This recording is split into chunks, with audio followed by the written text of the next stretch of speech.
Hey y'all, welcome and welcome back. If you're new here, my name is Morgan and we do all things spooky here, whether that is like we're doing today, talking about horror movies, or talking about Appalachian folklore, or talking about your scary stories or mine. We're always doing something scary here, and if you love that, I would love to have you. Now, yesterday we did talk all about the best horror films that 2024 brought us, and today I want to talk about the worst. Now, spoiler alert, there was only 4 movies that I despised this year. And I said this yesterday, but I will say it again.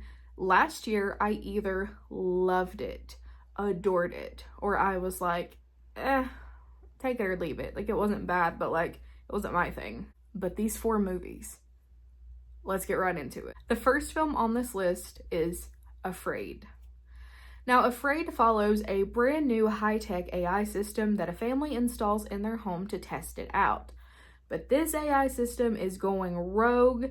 It's doing things it shouldn't be able to do. It's operating outside of the house, like taking over devices. And, you know, it's just not really helping the family in the way that it should. I did not like this movie. It was literally just like Smart House, but scarier. You know, we have Smart House, leave it there. I didn't like it. It was stuff I've seen before. I don't like this new AI horror. I don't. I know there's one that Megan Fox is in that's on Netflix. I have no idea what it's called. I have no interest in watching it. I don't like those. I know some people love them, and maybe I will see one that'll change my perspective and it'll be my favorite thing in the world. But right now it's not. It's not, and I don't like it. I feel like now, upon looking at my list of 4 movies, there's a little bit of a common theme. It's fine. Next up, for the second film that I did not like from 2024 was the film Imaginary. Now, Imaginary follows a woman who returns to her childhood home and finds that her imaginary friend is still alive and well in that home, and this imaginary friend is pissed that she left it. Y'all, it's essentially just like a demonic teddy bear. I don't like it. Why are we doing that? But I understand that for those types of movies, I am not the target audience. I didn't like Megan, okay? I don't like stuff like that.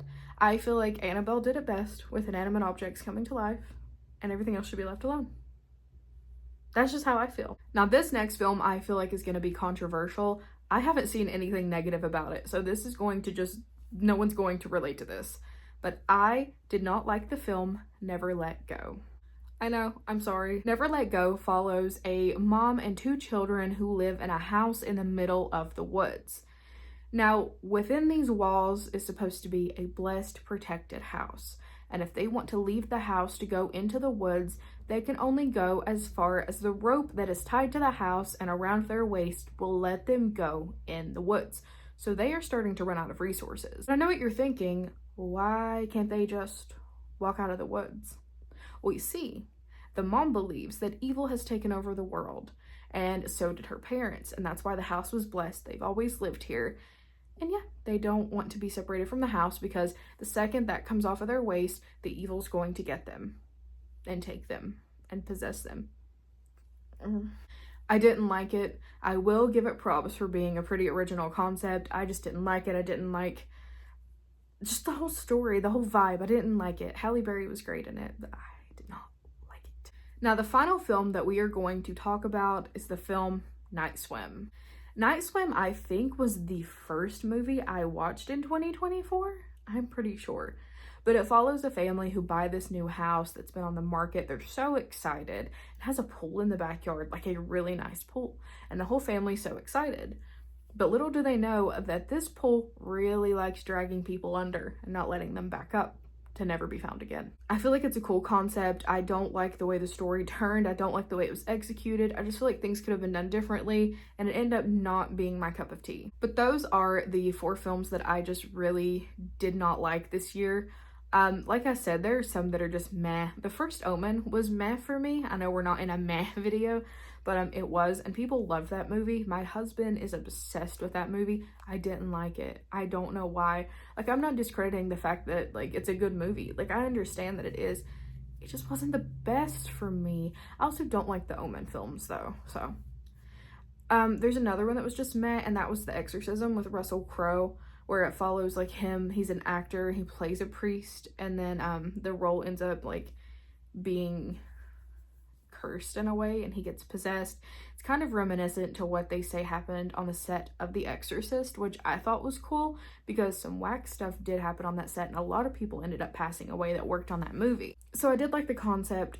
I don't think I am the target audience for religious horror anymore. It used to be my favorite thing. It's just not as effective for me anymore. I feel like it's very cheesy. I think, and I might be just like alone with this, but I think the second that I, started switching up my religious and spiritual beliefs, those types of movies just didn't really work for me anymore. But I don't know if anyone else had that happen as well. That's just where I am. But I am so curious to know what the worst film that you watched in 2024 was, and if it matches any of these. And if you love these, I am so sorry. It's just not my thing. Anyways, that is all for today. Thank you guys so much for hanging out with me, and I will see you tomorrow.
Bye.